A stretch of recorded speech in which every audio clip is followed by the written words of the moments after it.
민수기 22장. 이스라엘 백성은 길을 떠나 모압 평야로 갔습니다. 그들은 요단강 가까이 곧 여리고 건너편에 진을 쳤습니다.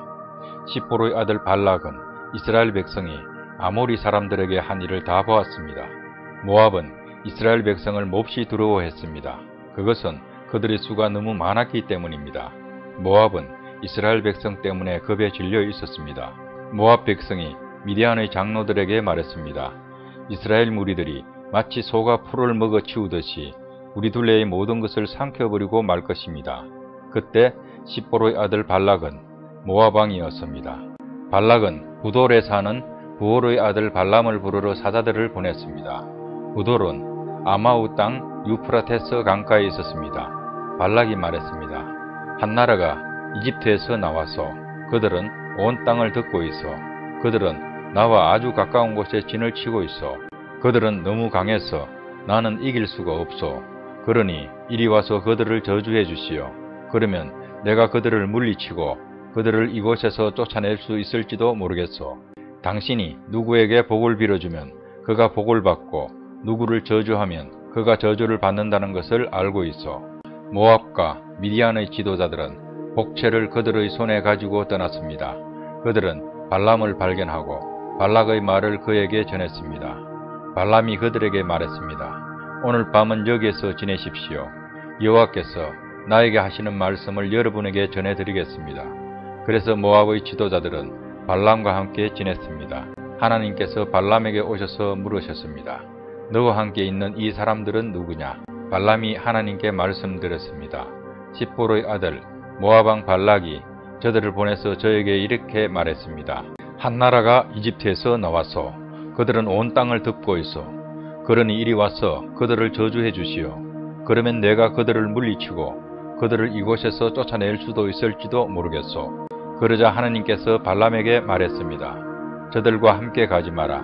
그 백성에게 저주하지 마라. 그들은 복을 받은 백성이다. 이튿날 아침 발람은 자리에서 일어나서 발락이 보낸 지도자들에게 말했습니다. 여러분의 나라로 돌아가십시오. 여호와께서는 내가 여러분과 함께 가는 것을 허락하지 않으셨습니다. 그래서 모압의 지도자들은 발락에게 돌아가서 발람이 우리와 함께 오려 하지 않았습니다 하고 말했습니다. 발락은 다른 지도자들을 보냈습니다. 이번에는 더 높고 더 많은 지도자들을 보냈습니다. 그들은 발람에게 가서 말했습니다. 십보로의 아들 발락이 이렇게 말했습니다. 주저하지 말고 나에게로 오시오. 내가 충분히 보답을 하겠소. 당신이 원하는 것은 무엇이든 해주겠소. 와서 이 백성을 저주해 주시오. 그러나 발람은 발락의 신하들에게 이렇게 대답했습니다. 발락 왕이 은과 금으로 가득 차 있는 그의 집을 준다 해도 나는 내 하나님이신 여호와의 명령을 어길 수 없습니다. 오늘 밤은 전에 왔던 사람들처럼 여기에서 지내십시오. 여호와께서 무슨 다른 말씀을 하실지 알아보겠습니다. 그날 밤 하나님께서 발람에게 오셔서 말씀하셨습니다. 이 사람들이 너를 부르러 왔다면 그들을 따라가거라. 그러나 오직 너는 내가 시키는 말만 하여라.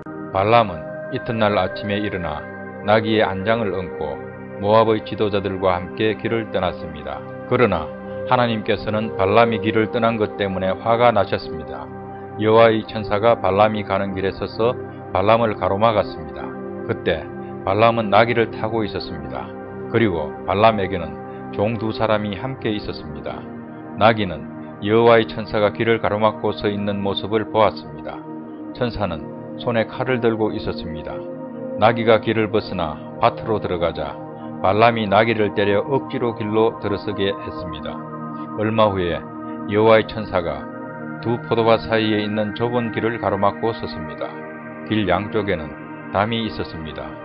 이번에도 나귀가 여호와의 천사를 보았습니다. 그래서 나귀는 담에 바짝 붙어서 걸었습니다. 그 때문에 발람의 발이 담에 다 걸켰습니다. 발람이 또 나귀를 때렸습니다.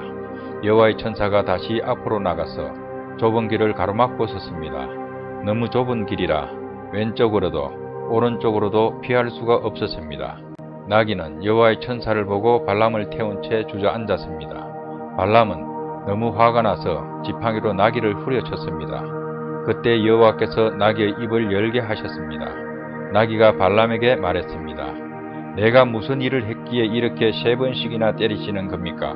발람이 나귀에게 대답했습니다. 그것은 내가 나를 놀림감으로 만들었기 때문이다. 내가 칼을 가지고 있었다면 당장 너를 죽여버렸을 것이다. 그러자 나귀가 발람에게 말했습니다. 나는 주인님의 나귀입니다. 주인님은 오랫동안 나를 타셨습니다. 내가 언제 지금처럼 행동한 적이 있었습니까? 발람이 말했습니다. 없었다. 그때 여호와께서 발람의 눈을 열어 천사를 보게 하셨습니다. 여호와의 천사가 칼을 빼들고 길에 서 있었습니다. 그 모습을 보고 발람은 땅에 엎드렸습니다. 여호와의 천사가 발람에게 물었습니다. 너는 왜 내 나귀를 3번이나 쳤느냐? 내가 하는 일이 악하기에 내가 너를 막으려고 여기에 온 것이다. 나귀가 나를 보고 나에게서 3번 비켜섰다. 만약 나귀가 비켜서지 않았다면 내가 당장 너를 죽이고 나귀는 살려주었을 것이다. 발람이 여호와의 천사에게 말했습니다. 제가 죄를 지었습니다. 저는 당신께서 제 길을 가로막고 계신 줄을 몰랐습니다. 제가 잘못된 길을 가고 있는 것이라면 다시 돌아가겠습니다. 여호와의 천사가 발람에게 말했습니다. 이 사람들과 함께 가거라. 그러나 오직 내가 너에게 시키는 말만 하여라. 그리하여 발람은 발락이 보낸 지도자들과 함께 갔습니다. 발락은 발람이 오고 있다는 말을 듣고 그를 맞으러 모압 땅 아르로 갔습니다. 아르는 아르논 강가 곧 그 나라의 국경에 있는 마을입니다. 발락이 발람에게 말했습니다. 빨리 좀 와달라고 했는데 왜 오지 않았소? 당신에게 충분히 보답을 해주지 못할 것 같소. 발람이 대답했습니다. 이렇게 왕에게 오지 않았습니까? 하지만 내 마음대로 아무 말이나 할 수 없습니다. 나는 오직 하느님께서 나에게 하라고 하신 말만 할 수 있습니다. 발람은 발락과 함께 기랏 후솥으로 갔습니다. 발락은 소와 양을 잡아서 발람과 발람을 데려온 지도자들을 대접해 주었습니다. 이튿날 아침 발락은 발람을 데리고 바알 산당으로 갔습니다. 발람은 거기에서 이스라엘 진의 끝부분을 볼 수 있었습니다.